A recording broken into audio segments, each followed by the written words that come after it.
Quem é essa criança? É seu neto. O filho do seu filho. A manhã começou envolta por uma névoa densa. As flores brancas cobriam o chão do cemitério como neve silenciosa. O som grave do sino ecoava misturado ao choro contido de algumas pessoas vestidas de preto. Entre elas, um homem de cabelos grisalhos e terno escuro permanecia imóvel. Antônio Moreira, presidente de um dos maiores conglomerados empresariais do país.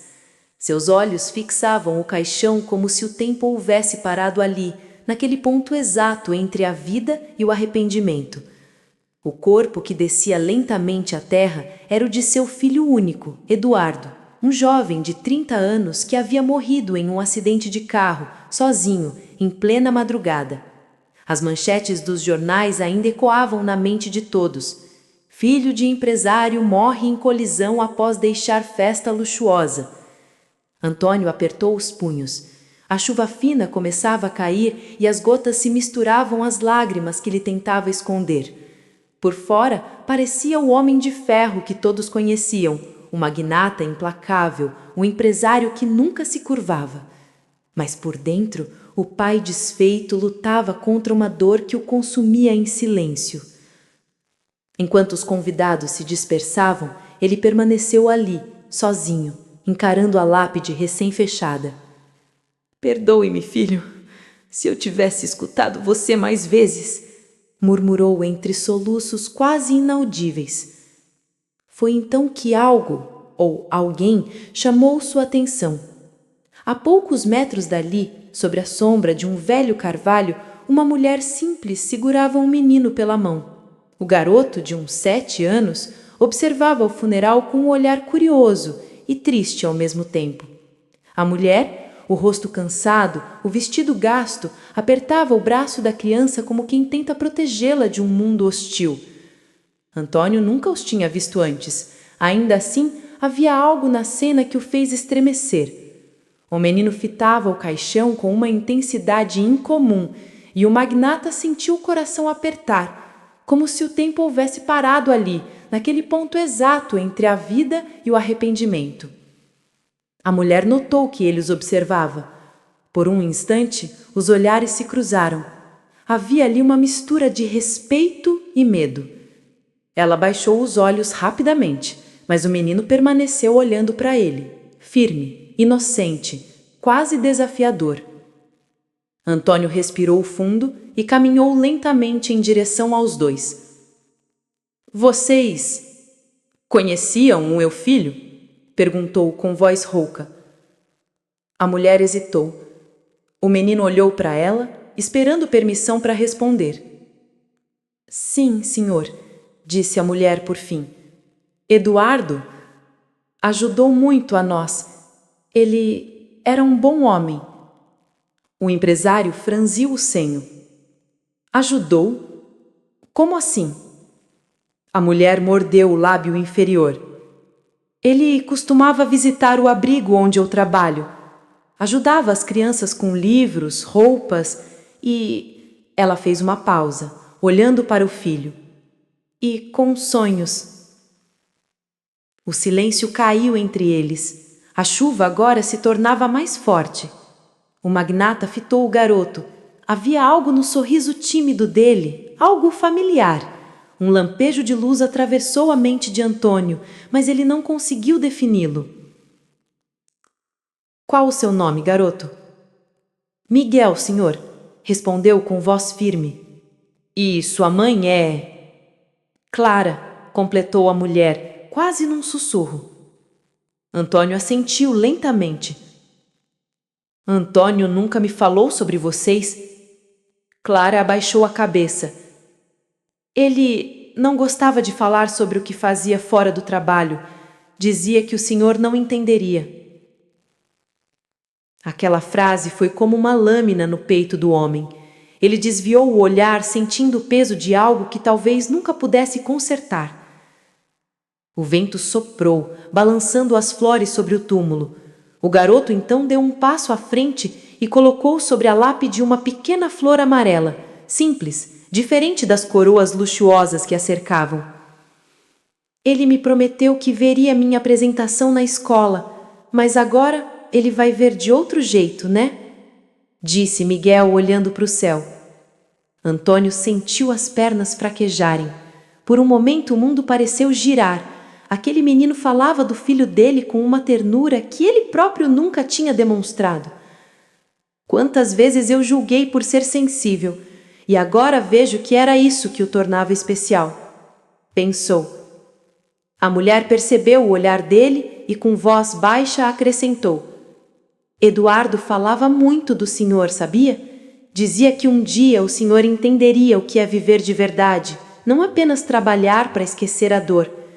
As palavras ficaram ecoando na cabeça de Antônio enquanto ela o conduzia para longe. A chuva lavava o chão e o cemitério se tornava vazio novamente. Mas no peito do homem algo havia mudado. Não era apenas o luto, era culpa, curiosidade e uma estranha necessidade de saber mais sobre aquela mulher e aquele menino que pareciam carregar uma parte do filho dele que ele não conheceu. Naquele instante, sem entender o porquê, ele tomou uma decisão silenciosa. Ele iria descobrir quem eles eram. Aquela noite foi a mais longa da vida de Antônio Moreira. O som da chuva batendo nas janelas de vidro da mansão ecoava como um lembrete constante da solidão. Ele estava sentado na poltrona do escritório, rodeado por prêmios, contratos, fotografias de reuniões, símbolos de uma vida inteira dedicada ao poder. Mas naquela madrugada, tudo parecia inútil. Sobre a mesa, uma moldura com a foto de Eduardo. O sorriso leve, os olhos serenos, parecia observá-lo em silêncio. Antônio ergueu a taça de uísque, mas antes de bebê-la, parou. Olhou para o retrato e murmurou: "Quem era você, meu filho? O que eu nunca quis ver." O vento lá fora aumentava, e a mansão, antes cheia de vida, parecia um mausoléu. Então, ele se levantou e foi até o quarto de Eduardo. A porta rangia ao ser aberta como se protestasse contra a invasão. Tudo estava exatamente como o filho havia deixado: o violão encostado na parede, a escrivaninha cheia de papéis, o perfume ainda pairando no ar. Antônio passou os dedos sobre os objetos com uma mistura de dor e curiosidade. Foi quando viu sobre o móvel um caderno azul com uma etiqueta: Projetos de Vida, E.M. Ele o abriu com mãos trêmulas. Nas primeiras páginas estavam anotações sobre o abrigo: reformar o telhado antes das chuvas, conseguir doações de roupas, levar Miguel ao médico, ele ainda tosse muito. Antônio ficou imóvel. Ele ajudava, com o próprio dinheiro, sem me dizer nada. Folheando mais, encontrou fotos coladas com fita adesiva, crianças sorrindo, paredes coloridas com desenhos feitos à mão e no centro, Eduardo segurando o pequeno Miguel no colo. O sorriso dos dois parecia irradiar algo que o dinheiro jamais compraria. Ao virar mais uma página, encontrou uma carta. A caligrafia era firme, mas havia pequenas manchas, talvez de lágrimas. Pai, sei que você nunca entenderia o que eu faço aos sábados, mas eu preciso disso. No abrigo, sinto que sou alguém diferente, alguém livre do peso do seu nome. Miguel me faz lembrar de mim mesmo quando criança, curioso, teimoso e cheio de sonhos. A mãe dele, Clara, perdeu tudo, mas ainda assim sorri com dignidade. Às vezes penso que ela é mais rica do que nós dois juntos. Se um dia algo me acontecer, cuide deles, mesmo que não entenda o porquê. Eduardo. As palavras atingiram Antônio como um golpe seco no peito. Ele encostou o caderno contra o coração e fechou os olhos. Durante anos ele havia acreditado que o amor era uma fraqueza, que mostrar sentimentos era perder poder. Mas agora, no meio da madrugada silenciosa, o homem mais poderoso da cidade se sentia o mais pobre dos mortais. De repente, o som de uma porta se abrindo ecoou pelo corredor. Era Helena, a governanta que servira à família por mais de 20 anos. Senhor Antônio, está tudo bem? Ele respirou fundo, tentando disfarçar o tremor da voz. Helena, por que ninguém nunca me contou que o Eduardo frequentava um abrigo? Ela hesitou. Senhor, ele pediu segredo. Dizia que o senhor não aprovaria. Não aprovaria? Ele riu, um riso amargo. Eu nem o conhecia. Ela abaixou o olhar, visivelmente emocionada. Ele tinha um bom coração, senhor. Às vezes dizia que queria ser um homem simples, como as pessoas que ajudava. Falava que o senhor havia esquecido o que era sentir. Aquelas palavras o despedaçaram. Antônio levantou-se de súbito, caminhou até a janela e observou o jardim encharcado pela chuva. Lá fora, as luzes refletiam na água, criando um brilho frio e distante. Amanhã, quero que descubra onde fica esse abrigo, disse sem virar o rosto. Helena o olhou surpresa. O senhor vai lá? Sim. Preciso entender quem era o meu filho antes que seja tarde demais. Na manhã seguinte, o sol ainda não havia nascido completamente quando o carro preto atravessou as ruas modestas da periferia. Antônio, de terno escuro e olhar fixo, observava pela janela as fachadas gastas, as roupas penduradas nos varais, o contraste com o mundo que ele conhecia. O motorista estacionou diante de um portão azul desbotado com uma placa simples: Abrigo Esperança. Um grupo de crianças brincava no pátio, correndo e rindo sem se importar com o chão molhado. E lá estava ela, Clara, varrendo o chão, o cabelo preso, o olhar sereno. Ao notar o carro, parou e ficou imóvel. Antônio saiu devagar. Todos o observavam. Ele caminhou até ela com a voz mais contida que nunca. Clara, eu li o caderno do meu filho. Ele falava muito de vocês. Clara baixou os olhos. Senhor Antônio, sinto muito por sua perda. Eduardo era um anjo para todos aqui. Ele respirou fundo, tentando conter a emoção. Preciso ver o lugar onde ele passava tanto tempo. Ela assentiu e o guiou para dentro. As paredes eram pintadas à mão, cheias de desenhos infantis. Os móveis eram velhos, mas limpos. O cheiro de sabão e pão fresco se misturava no ar. Cada canto tinha a marca do cuidado e do amor que Eduardo deixara ali.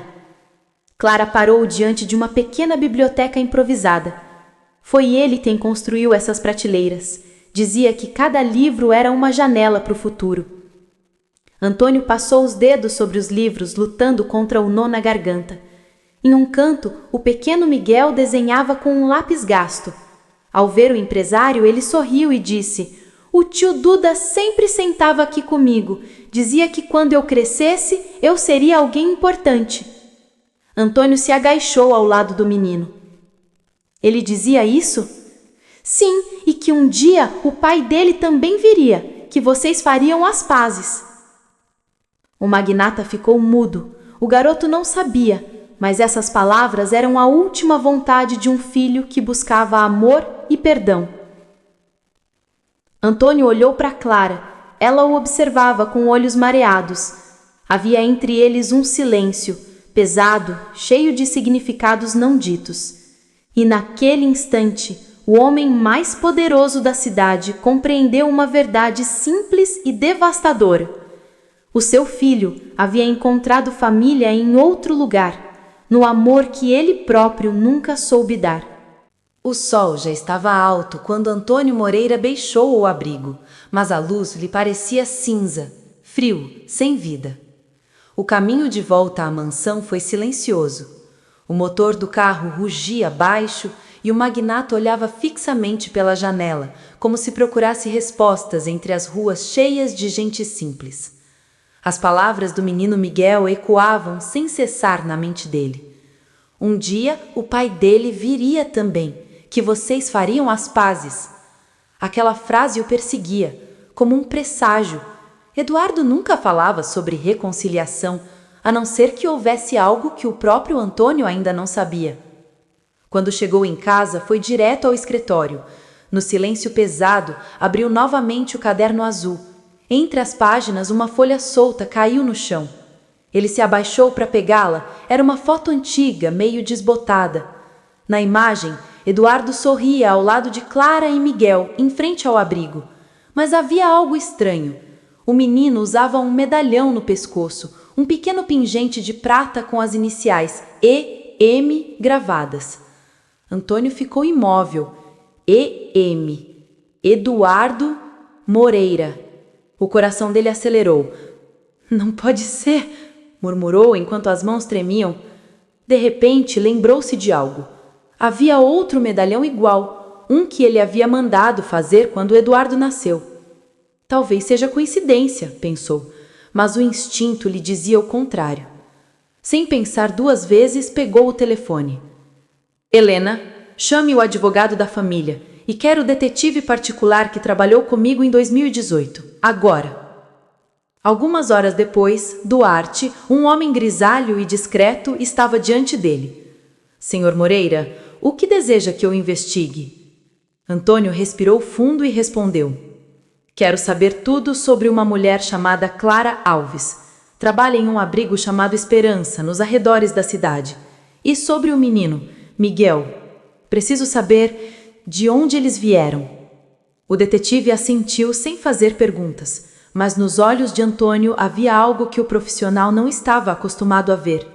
Medo da verdade.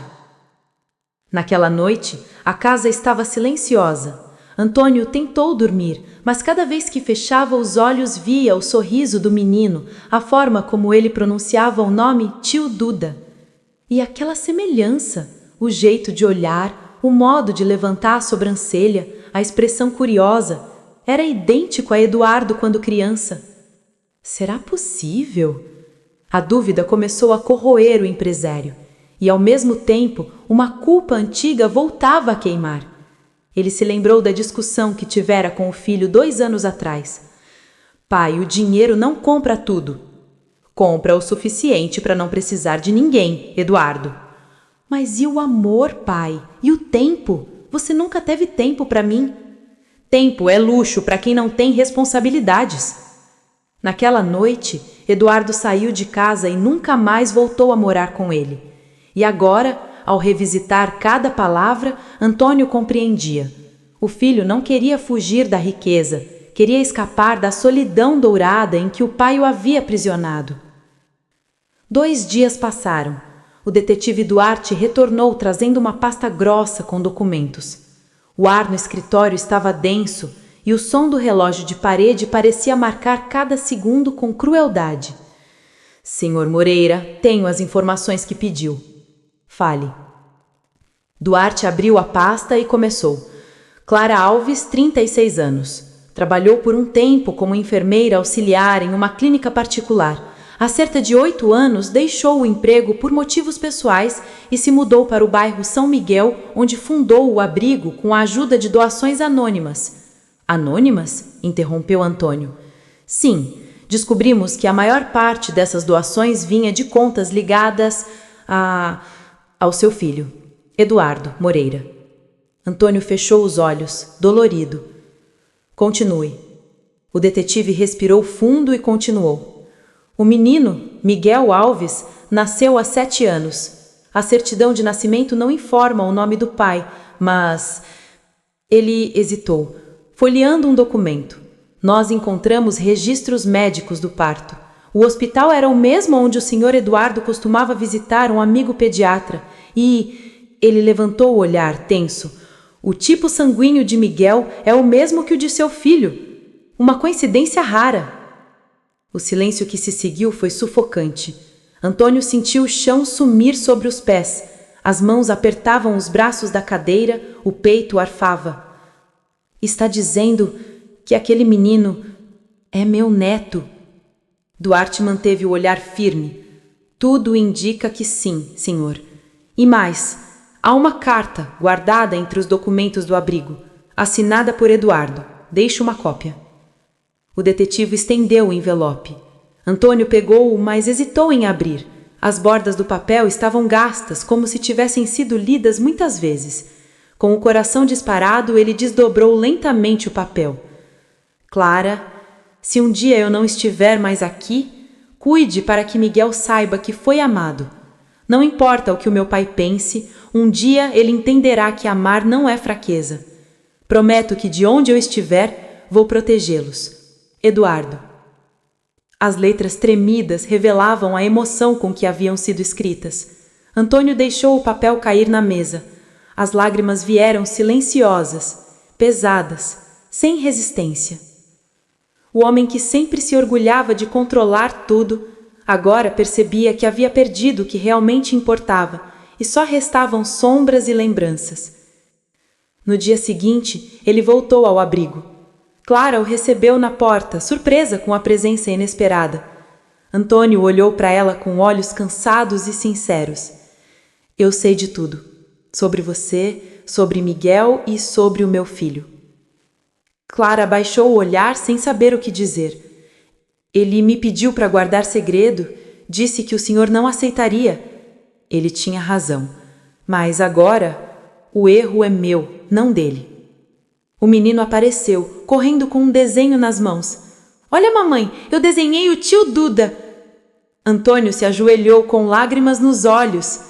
Posso ver, Miguel? O menino entregou o papel. Era um desenho simples, colorido. 3 figuras. Ele, Clara e um homem de terno segurando a mão do menino. No canto, Miguel havia escrito com letras tortas: Minha família. Antônio sorriu entre lágrimas, e pela primeira vez em muitos anos, ele sentiu algo que o dinheiro nunca lhe deu: paz. O nome Moreira sempre fora sinônimo de poder. Nas capas das revistas, nas manchetes dos jornais, nas salas de reunião com lustres dourados, Moreira era uma palavra que fazia homens curvarem a cabeça e bancos abrirem cofres. Mas naquela manhã, enquanto o sol nascia tímido sobre o abrigo simples de paredes desbotadas, Antônio Moreira sentia o peso do próprio sobrenome esmagar o peito. Ele observava Miguel brincando no pátio com outras crianças.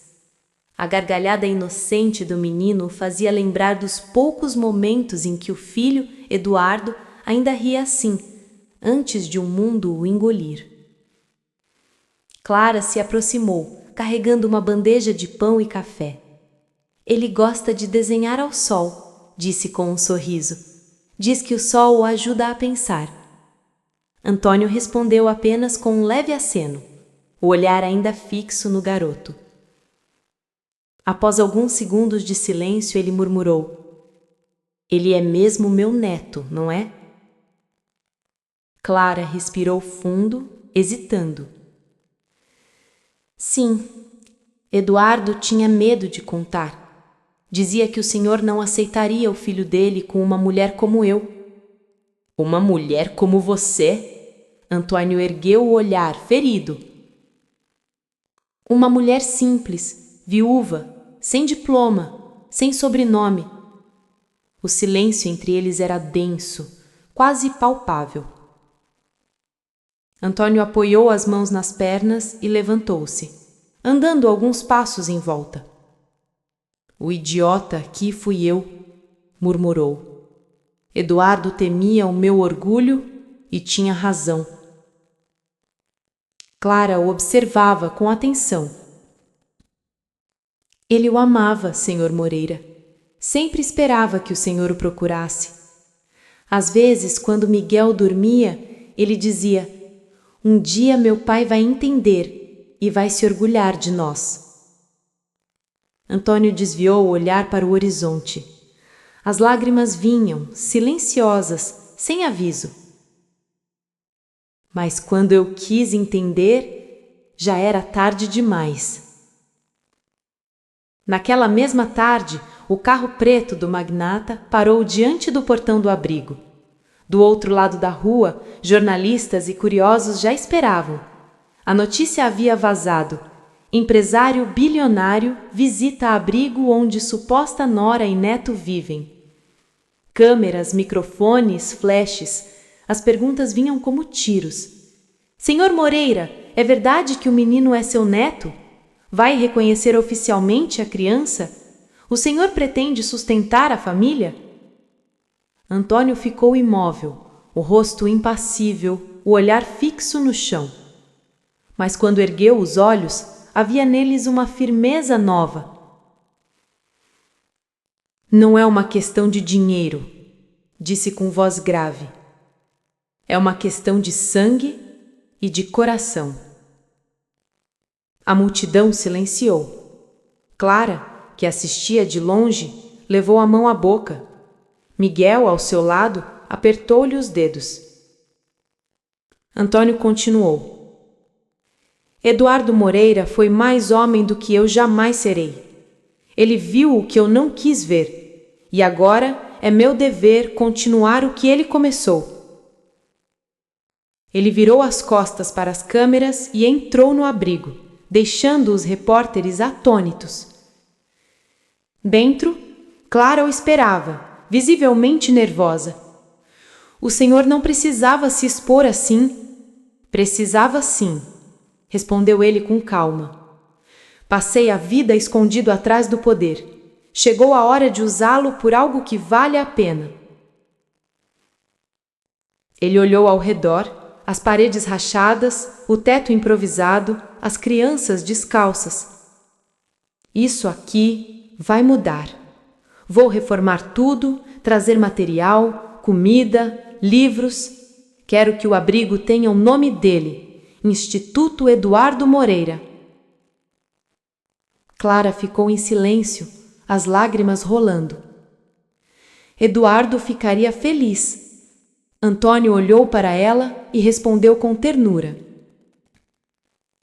Eu só quero que ele, onde quer que esteja, saiba que finalmente aprendi o que ele tentou me ensinar.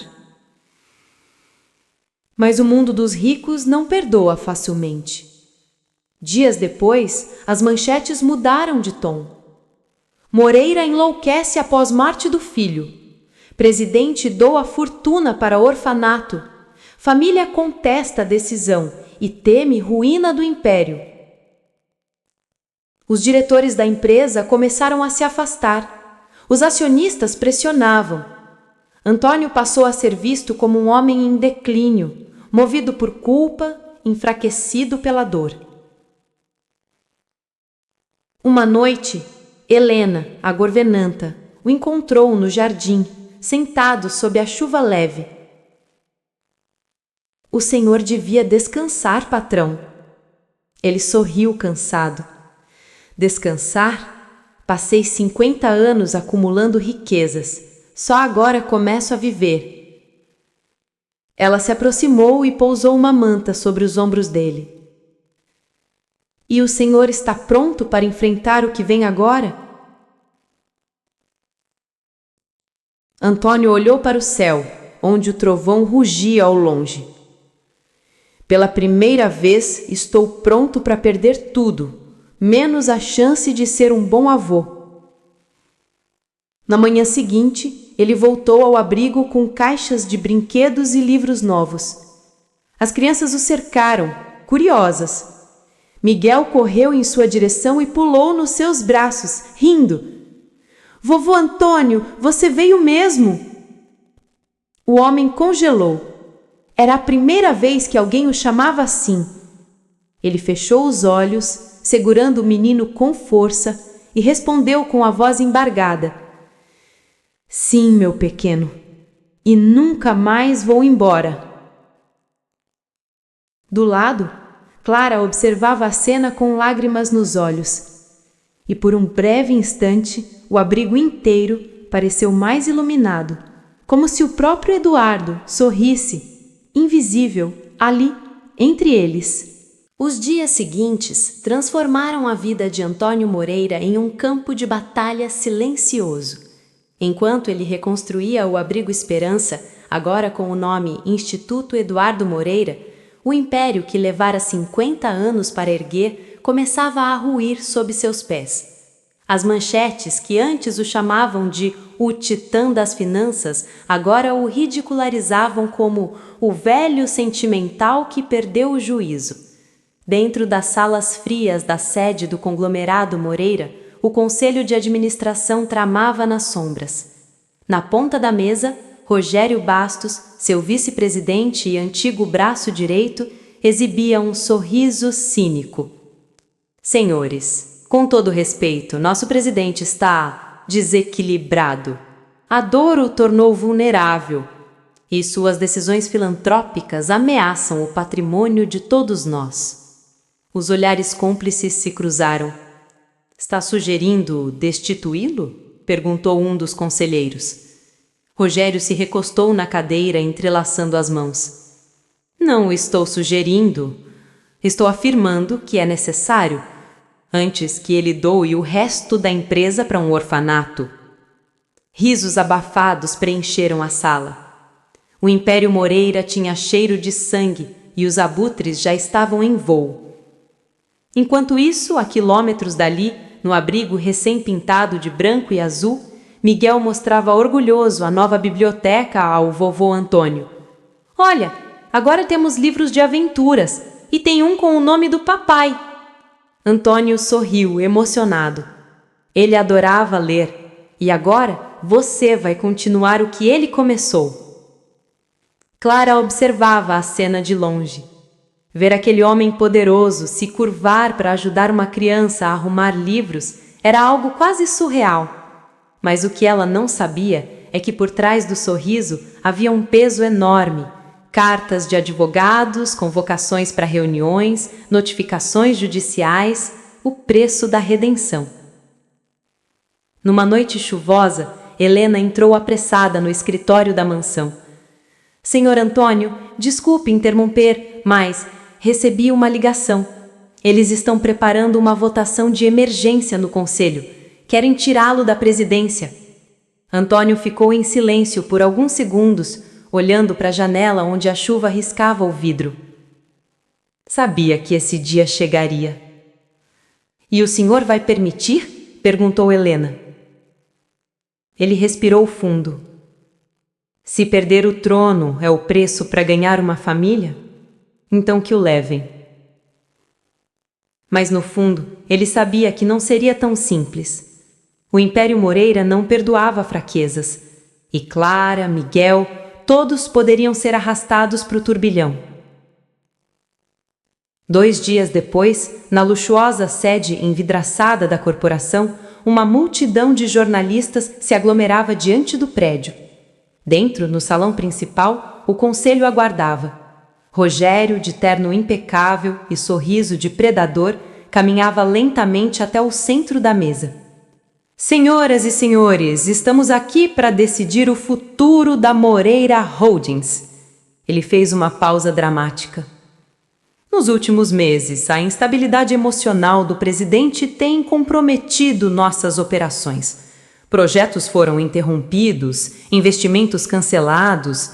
Ele desviou fundos para uma instituição sem fins lucrativos, o tal Instituto Eduardo Moreira, sem aprovação do conselho. Com todo respeito, chegou a hora de nomear uma nova liderança. Murmúrios e cochichos ecoaram pela sala. Mas antes que alguém pudesse responder, as portas se abriram. Antônio Moreira entrou. O silêncio foi instantâneo. De terno escuro, olhar firme e passos lentos, ele caminhou até o centro da mesa. O ar parecia mudar com a sua presença. Mesmo envelhecido, ainda impunha respeito, mas agora um respeito misturado a compaixão. Não precisam cochichar, disse ele calmamente. Eu sei por que estou aqui. Rogério forçou um sorriso. Presidente, ninguém quer humilhá-lo, mas precisamos proteger a empresa. Proteger? Ou tomar o que não construíram? O murmúrio aumentou. Ele prosseguiu com a voz grave, cada palavra pesada como aço.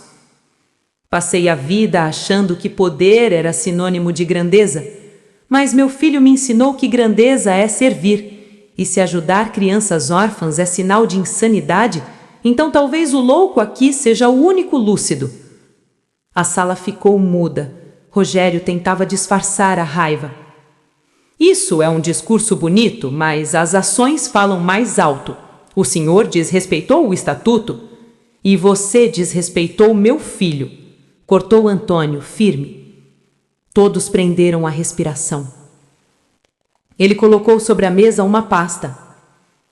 Aqui estão as provas de que você desviou fundos das filiais africanas para contas fantasmas. Eu apenas segui o dinheiro que Eduardo investigava antes de morrer.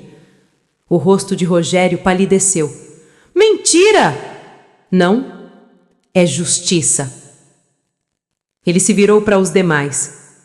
Podem me tirar o cargo, mas enquanto tiver voz, o nome Moreira não será lembrado pela ganância, e sim pela humanidade.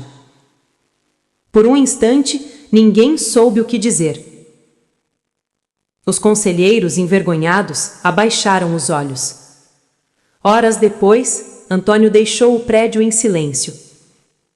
Do lado de fora, os flashes das câmeras o cercaram, mas ele não respondeu a nenhuma pergunta. Apenas ergueu o olhar para o céu e, pela primeira vez, sorriu sem culpa. No bolso do paletó, guardava o desenho de Miguel com as palavras "Minha família". Ele já sabia. Podia perder o império, mas nunca mais perderia o que realmente importava. O amanhecer trouxe uma paz falsa. O sol brilhava sobre o Instituto Eduardo Moreira.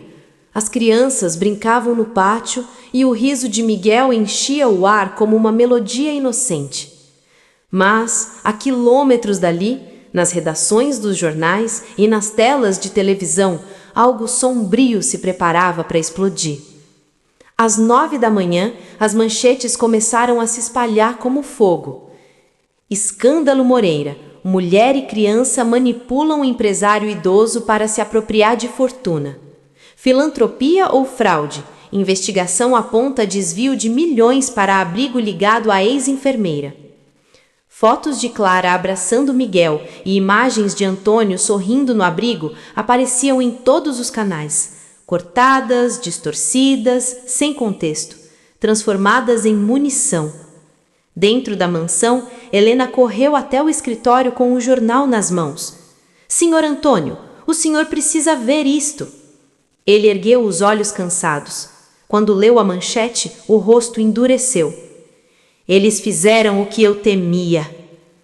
A matéria citava fontes internas da empresa, mencionava supostos documentos falsos e até insinuava que Clara teria sido amante de Eduardo apenas por interesse. Os repórteres descreviam Miguel como filho ilegítimo que herdará milhões. Antônio deixou o jornal sobre a mesa e ficou em silêncio por alguns segundos. Então, num tom grave, murmurou: Rogério. Foi ele. No abrigo, Clara tremia diante da televisão. Miguel, sem entender, puxava o vestido dela. Mamãe, por que estão dizendo coisas ruins da gente? Clara desligou a TV às pressas e o abraçou com força. Não ouça isso, meu amor. Nada disso é verdade. Mas a verdade pouco importava quando a multidão começava a acreditar na mentira. No portão do instituto, repórteres e curiosos se acumulavam. Alguns gritavam perguntas cruéis. Clara, você usou o empresário? Miguel é mesmo filho de Eduardo? Quanto o senhor Moreira lhe paga por esse teatro? As palavras eram lanças. Clara chorava em silêncio, enquanto tentava proteger o filho atrás de si. Na mesma tarde, Antônio chegou ao abrigo escoltado por seguranças. Assim que o carro estacionou, as câmeras o cercaram como abutres, mas dessa vez o velho magnata não fugiu da tempestade. Ele desceu do carro com a postura ereta e o olhar frio. Vocês querem manchete? Disse com voz alta, firme. Então escrevam a verdade. A vergonha não está aqui. Está nos que vendem mentiras por moedas. O silêncio dominou o pátio por um instante. Ele passou por entre os jornalistas e entrou no instituto. Clara o esperava na sala principal, o rosto pálido, os olhos marejados. Eles me chamam de mentirosa, de aproveitadora. Eu não aguento mais. Antônio se aproximou lentamente e colocou as mãos sobre os ombros dela. Olhe para mim, Clara. Você não deve nada a ninguém. Foi meu filho quem errou por não ter coragem de dizer a verdade e eu quem falhei por não o entender. Mas agora eu não vou deixar que destruam vocês. Miguel, ao lado, olhava com os olhos grandes e assustados. Antônio se ajoelhou diante dele. Você acredita em mim, não é, campeão? O menino assentiu. Sim, vovô. Essas duas palavras bastaram para reacender a força dentro dele. Naquela noite, no silêncio de seu escritório, Antônio abriu novamente a velha caixa de lembranças do filho. Entre os papéis, encontrou algo esquecido. Um pendrive prateado, etiquetado com a letra E. Colocou no computador. Dentro havia uma pasta com o nome Rogério, Projeto África. Ao abrir, o coração disparou. Eram planilhas de transferências, comprovantes de contas secretas, registros de propina e corrupção. Eduardo havia descoberto tudo e, provavelmente por isso, fora ameaçado pouco antes de morrer. Antônio fechou os olhos, as peças se encaixavam como um golpe no estômago. O morto do filho, o acidente, talvez não tivesse sido apenas tragédia. Ele ergueu o olhar, o rosto endurecido pela fúria. Você mexeu com o homem errado, Rogério. No dia seguinte, Rogério concedeu entrevista coletiva. De terno claro e sorriso ensaiado, fingia compaixão. Todos lamentamos o estado mental do Sr. Moreira. Ele é uma lenda, mas está sendo manipulado por pessoas sem escrúpulos. A justiça esclarecerá tudo. Enquanto ele falava, uma equipe técnica preparava discretamente algo em outro prédio da cidade. Naquele mesmo instante, em todos os canais de TV e plataformas digitais, um vídeo começou a ser transmitido ao vivo. Era Antônio, sentado à mesa do escritório, com o rosto sério. Vocês querem a verdade? Pois aqui está. Na tela, ele mostrou documentos e depois planilhas, comprovantes, provas do desvio milionário comandado por Rogério Bastos. Essas informações foram descobertas por meu filho, Eduardo Moreira, antes de sua morte. Ele acreditava que ainda havia justiça neste país. Hoje, eu termino o que ele começou. As imagens do pendrive surgiam em sequência.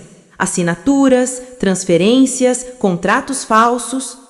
A mentira se desfez diante de milhões de olhos.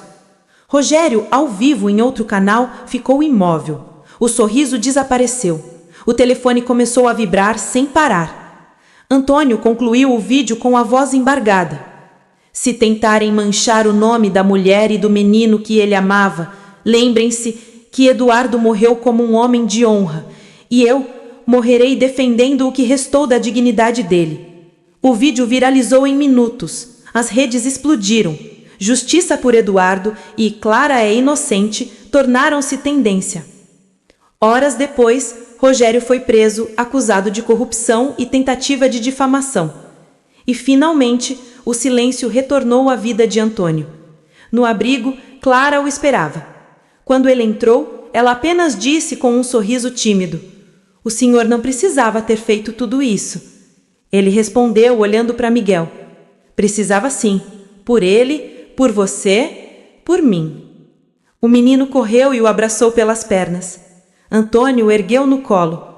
Do lado de fora, o sol nascia de novo, e pela primeira vez em muito tempo, aquele homem sentiu que o peso do passado começava a desaparecer. No dia seguinte, Rogério concedeu entrevista coletiva. De terno claro e sorriso ensaiado, fingia compaixão. Todos lamentamos o estado mental do Sr. Moreira.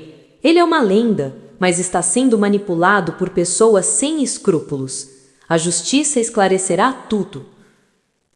Enquanto ele falava, uma equipe técnica preparava discretamente algo em outro prédio da cidade. Naquele mesmo instante, em todos os canais de TV e plataformas digitais, um vídeo começou a ser transmitido ao vivo. Era Antônio, sentado à mesa do escritório com o rosto sério. Vocês querem a verdade? Pois aqui está. Na tela ele mostrou documentos e depois planilhas, comprovantes, provas do desvio milionário comandado por Rogério Bastos. Essas informações foram descobertas por meu filho, Eduardo Moreira, antes de sua morte. Ele acreditava que ainda havia justiça neste país. Hoje, eu termino o que ele começou. As imagens do pendrive surgiam em sequência. Assinaturas, transferências, contratos falsos. A mentira se desfez diante de milhões de olhos. Rogério, ao vivo em outro canal, ficou imóvel. O sorriso desapareceu. O telefone começou a vibrar sem parar. Antônio concluiu o vídeo com a voz embargada. Se tentarem manchar o nome da mulher e do menino que ele amava, lembrem-se, Eduardo morreu como um homem de honra. E eu morrerei defendendo o que restou da dignidade dele. O vídeo viralizou em minutos. As redes explodiram. Hashtag Justiça por Eduardo e hashtag Clara é inocente tornaram-se tendência. Horas depois, Rogério foi preso, acusado de corrupção e tentativa de difamação. E, finalmente, o silêncio retornou à vida de Antônio. No abrigo, Clara o esperava. Quando ele entrou, ela apenas disse, com um sorriso tímido: "O senhor não precisava ter feito tudo isso." Ele respondeu, olhando para Miguel: "Precisava sim. Por ele, por você, por mim." O menino correu e o abraçou pelas pernas. Antônio o ergueu no colo. Do lado de fora, o sol nascia de novo, e pela primeira vez em muito tempo, aquele homem sentiu que o peso do passado começava a desaparecer. O amanhecer seguinte trouxe um silêncio estranho. Não havia câmeras, nem manchetes, nem gritos. A cidade, por fim, parecia cansada do escândalo. Mas, dentro da mansão Moreira, o silêncio não era paz, era presságio. Antônio estava sentado no escritório, olhando o retrato do filho sobre a lareira. O rosto jovem de Eduardo parecia sorrir para ele e, ao mesmo tempo, cobrar algo. O vídeo havia limpado o nome da família. Rogério estava preso e Clara e Miguel estavam a salvo. Mas, no fundo, o velho empresário sabia. A história ainda não havia terminado. O telefone tocou. Do outro lado da linha, a voz firme de Inspetor Carvalho, o policial responsável pelo caso do acidente de Eduardo, soou hesitante. "Senhor Moreira, encontramos algo novo. É importante que venha até aqui." Antônio sentiu o corpo gelar. "Encontraram o quê?" "Melhor ver com os seus próprios olhos." No quartel da polícia, o inspetor o recebeu com uma pasta de documentos nas mãos. Sobre a mesa estavam fotos antigas do carro de Eduardo após o acidente. Carro alaçado, airbag aberto e algo mais. Um detalhe que, na época, passara despercebido. Carvalho abriu a pasta lentamente. "Reexaminamos o veículo por ordem judicial, agora que o caso Rogério Bastos veio à tona, e encontramos vestígios de sabotagem." Antônio franziu o senho. "O que está dizendo?" O policial colocou sobre a mesa uma peça de metal retorcida. O sistema de freio foi adulterado. O fluido hidráulico tinha traços de solvente industrial, um tipo que corrói lentamente de forma imperceptível. O velho magnata se apoiou na mesa, a respiração presa. "Meu filho não morreu num acidente." O policial assentiu, com o olhar pesado. "Não podemos afirmar quem fez isso, mas sabemos quem tinha motivos. O Sr. Rogério Bastos estava sendo investigado por Eduardo, e o seu filho havia marcado uma reunião com um procurador no dia seguinte ao acidente." Antônio sentou-se lentamente, o rosto pálido. O mundo girava à sua volta, mas o tempo parecia ter parado. As lembranças vinham como facas. O enterro, o olhar de Clara, as palavras do filho. "Um dia o senhor vai entender, pai." E agora ele entendia. Tarde demais. Ao sair da delegacia, o céu estava coberto de nuvens densas. O vento frio cortava o rosto, mas ele não sentia nada. Subiu no carro e pediu para ir direto ao cemitério. Lá, o chão ainda úmido guardava o silêncio das flores antigas. Antônio caminhou até o túmulo do filho. Ajoelhou-se. A chuva começou a cair devagar, como se o próprio céu chorasse com ele. Eles tiraram tudo de você, e eu deixei. A voz dele era apenas um sussurro, quase dissolvido pelo som da chuva. Perdoe-me, filho. Eu vivi cercado por poder e morri por dentro sem nunca ter coragem de dizer que te amava. Ele tirou do bolso o medalhão com as iniciais EM, o mesmo que encontrara com Miguel. Colocou-o sobre a lápide, ao lado da flor amarela seca. O vento soprou forte e as folhas dançaram ao redor dele como se Eduardo respondesse em silêncio. Naquela noite, Clara recebeu uma mensagem curta. Preciso vê-la, amanhã, no Instituto. A.M. Na manhã seguinte, ela chegou cedo. Encontrou Antônio sentado no banco do jardim com Miguel no colo, mostrando-lhe um álbum de fotos antigas. Sabe quem é esse, Miguel? É o papai, né? Ele se parece comigo. Sim, e tinha o mesmo brilho nos olhos. Clara se aproximou, o semblante preocupado. A polícia ligou. Disseram que o senhor esteve lá. Aconteceu algo? Antônio respirou fundo.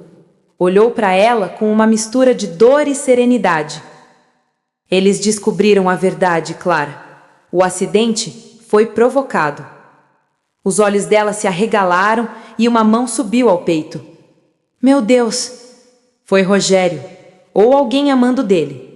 Eduardo descobriu o desvio e ia denunciá-lo. Por um instante, só o som distante das crianças quebrava o silêncio. Clara levou as mãos ao rosto e começou a chorar. Miguel, confuso, o abraçou. Mamãe, por que você chora? Ela o beijou na testa. Porque o seu papai era um herói, meu amor.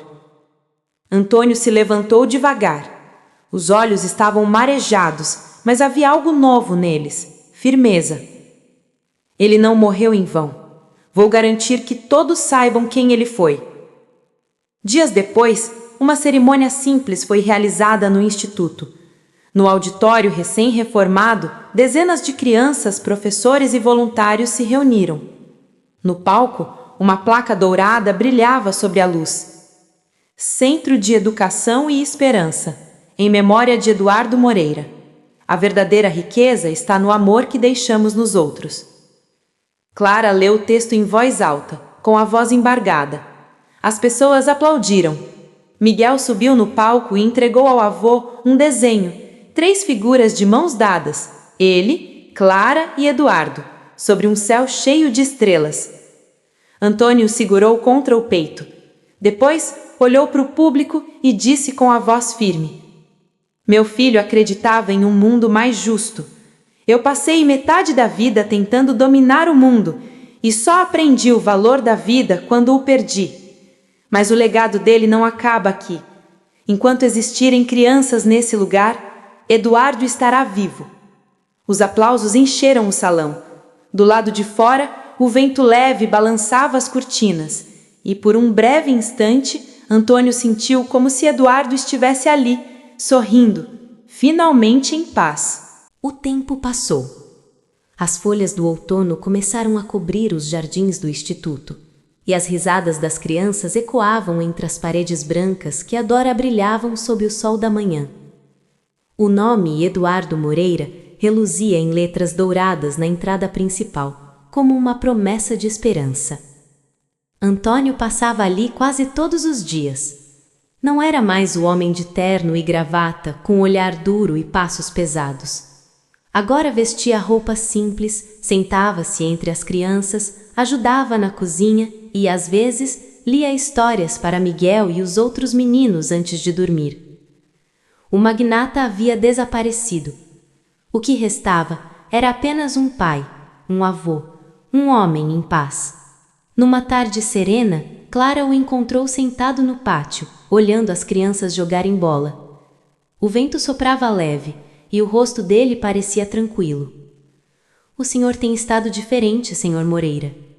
Ele sorriu, sem tirar os olhos do campo. Diferente? Talvez, finalmente humano. Clara se sentou ao lado dele. Sabe, às vezes penso que Eduardo estaria orgulhoso. Tudo isso aqui nasceu do amor dele. Antônio virou o rosto lentamente e seus olhos brilharam. Não, Clara. Nasceu de você. Foi você quem guardou a memória dele viva. Eu só aprendi a segui-la. Ela sorriu, emocionada, mas percebeu algo. O tom e voz dele parecia mais fraco que o habitual, o rosto um pouco mais pálido. O senhor está bem? Antônio desviou o olhar para o céu. Sim, só um pouco cansado, mas é um bom cansaço, aquele que vem quando finalmente se encontra o caminho de casa. Nos dias seguintes, ele começou a escrever longas cartas. Ficava horas no escritório do instituto, com a luz suave da tarde iluminando o papel. Helena, fiel como sempre, o via todos os dias, mas não perguntava nada. Sabia que aquele homem estava se despedindo, não do mundo, mas do fardo que carregara por tanto tempo. Em uma das cartas, destinada a Miguel, ele escreveu: Meu querido neto, se um dia o nome Moreira pesar sobre você, lembre-se. Não carregue a riqueza, carregue o propósito. Ser Moreira não é ter, é servir.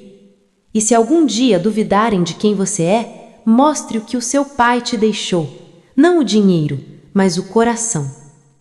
Numa manhã fria, o instituto amanheceu em silêncio.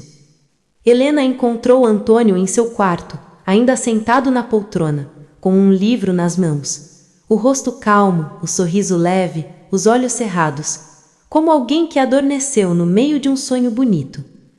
Sobre a mesa, um envelope endereçado a Clara e outro a Miguel. No da mulher, uma simples frase: Obrigada por me ensinar o que é o amor verdadeiro. No do menino, uma dedicatória escrita com caligrafia trêmula: Miguel, o mundo vai te chamar de neto de um milionário. Mas nunca esqueça, eu sempre quis ser o avô de um homem de bem. O funeral foi diferente daquele primeiro, o do filho. Não havia luxo, nem câmeras, nem discursos longos. Apenas Clara, Miguel, Helena e as crianças do instituto. Todos seguravam flores simples, como as que Eduardo gostava. Miguel colocou sobre o caixão um desenho novo, 3 figuras de mãos dadas, ele, o pai e o avô, com a legenda escrita em letras infantis: Juntos para sempre. O vento soprou e uma pétala branca pousou sobre o caixão. Clara chorou, mas não de dor. Era um choro de paz, de fim e de recomeço. Meses depois, o testamento foi aberto. Para o espanto de todos, Antônio Moreira deixou quase toda a fortuna para o Instituto Eduardo Moreira, garantindo a sua manutenção por décadas. A empresa, agora gerida por uma fundação filantrópica, financiava bolsas de estudo, hospitais e abrigos em todo o país. Mas o gesto mais surpreendente estava no último parágrafo. A casa onde vivi e morri não pertence mais a mim, mas àqueles que precisam de abrigo. Que o lar onde antes reinava o silêncio se encha de risos, porque o verdadeiro império é o amor que sobrevive ao tempo. Anos passaram. Miguel cresceu, estudou e um dia assumiu a direção do instituto. Ao inaugurar a nova ala para crianças órfãs, ele fez um breve discurso diante da imprensa. Meu pai me ensinou a sonhar. Meu avô me ensinou a amar. E agora é a minha vez de ensinar a acreditar. Atrás dele, nas paredes do salão, havia um quadro grande com a imagem de Eduardo e Antônio lado a lado, sorrindo. Abaixo, uma frase em letras douradas: A riqueza pode morrer, mas o amor, quando é verdadeiro, torna-se eterno.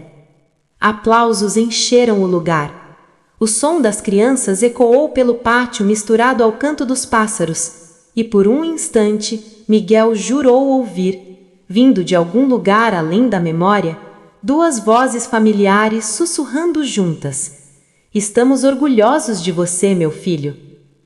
A câmera imaginária se afastaria lentamente, subindo sobre um instituto banhado de luz, até que o mundo todo parecesse quieto, e a última imagem mostrasse o medalhão prateado sobre a mesa, com as iniciais EM refletindo o brilho do sol. Fade out. Música suave de piano.